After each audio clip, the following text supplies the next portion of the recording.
atau MNC, perusahaan multinasional, merupakan sebuah organisasi yang menjalankan bisnis dalam dua negara atau lebih.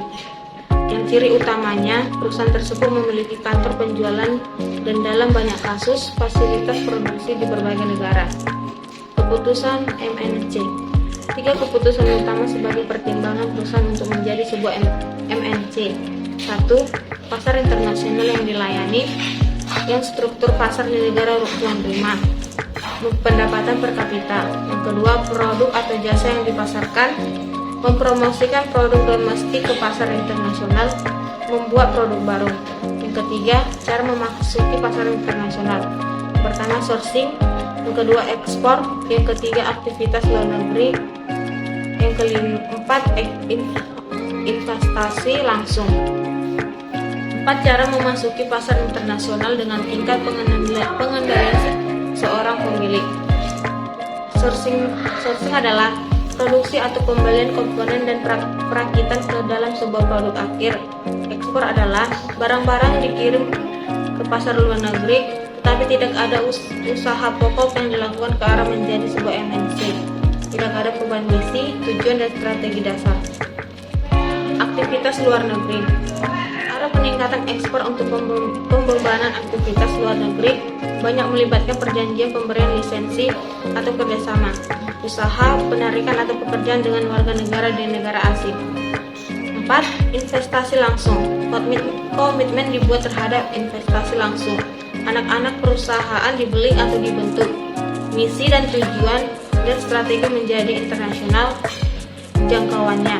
Mereka menjadi global dan perusahaan itu menjadi sebuah MNC. Lingkungan manajer multinasional. 1. Kebudayaan. Kebudayaan dipelajari, kebudayaan berbeda, dan kebudayaan mempengaruhi perilaku. Yang kedua, ekonomi. Pengaruh ekonomi, peningkatan investasi langsung. Ketiga, politik, sikap pemerintah, efisiensi pemerintah, stabilitas pemerintah. 4. Teknologi, tingkat teknologi di luar negeri, dan perkembangan teknologi. Manajemen perusahaan multinasional memiliki beberapa fungsi. Yang pertama, fungsi perencanaan. Fungsi perencanaan manajemen mempunyai kerumitan yang lebih besar dalam suatu lingkungan internasional.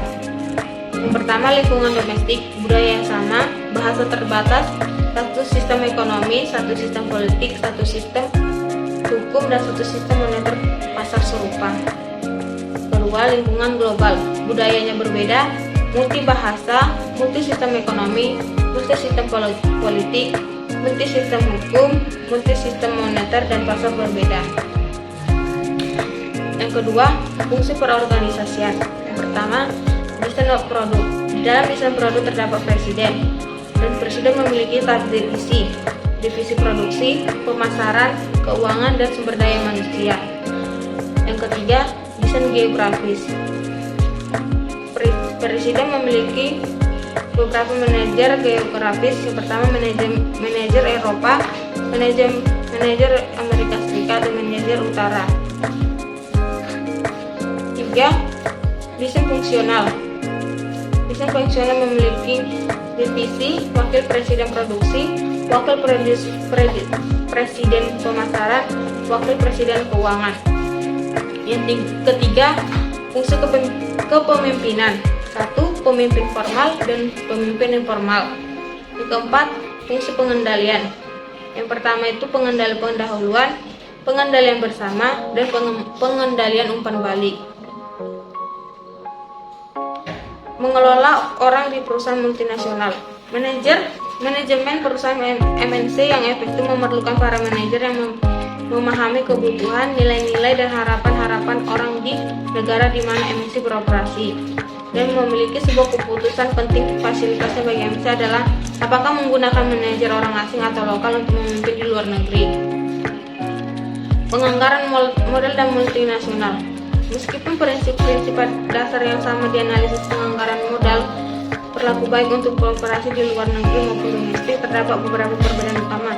Yang pertama, estimasi arus kas lebih rumit untuk investasi di luar negeri. Yang kedua, arus kas tersebut harus dikonversi ke dalam mata uang induk perusahaan sehingga terkena risiko nilai tukar. Kedua itu dividen dan royalti pada umumnya dikenakan pajak baik oleh pemerintah negara asing ataupun pemerintah negara asalnya. Pemerintah asing dapat membatasi jumlah kas yang dapat direpatriasi ke perusahaan induk. Oleh karena itu, dari preferensi perusahaan induk, arus kas yang relevan untuk analisis investasi asing adalah arus kas yang benar-benar diharapkan akan dikirimkan oleh anak perusahaan ke induk perusahaannya.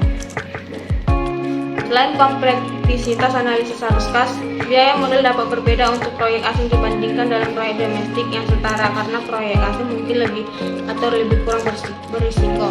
Risiko yang lebih tinggi dapat ditimbulkan dari dua sumber utama, yaitu risiko nilai tukar dan risiko politik. Risiko yang lebih rendah mungkin diakibatkan oleh diversifikasi internasional. Risiko nilai tukar atau exchange rate risk berkaitan dengan nilai arus kas dari arus kas dalam mata uang negara asal perusahaan induk. Risiko politik mengacu pada tindakan transaksional oleh pemerintah negara tuan rumah yang akan mengurangi nilai dari investasi suatu perusahaan. Beberapa organisasi membuat tingkat risiko pada politik dari berbagai negara. Nilai yang terbaik atau risikonya paling rendah adalah 100 untuk faktor politik dan 50 untuk masing-masing faktor keuangan dan ekonomi. Risiko gabungan adalah rata-rata dari faktor politik, keuangan, dan ekonomi. Perusahaan dapat mengambil beberapa langkah untuk mengurangi kerugian potensial dari pengambilan alih. 1. Mendanai anak perusahaan dengan modal lokal. 2. Melakukan strukturisasi operasi sedemikian rupa sehingga anak perusahaan memiliki nilai hanya sebagai bagian dari sistem perusahaan integrasi. Yang ketiga, memperoleh asuransi terhadap kerugian ekonomi akibat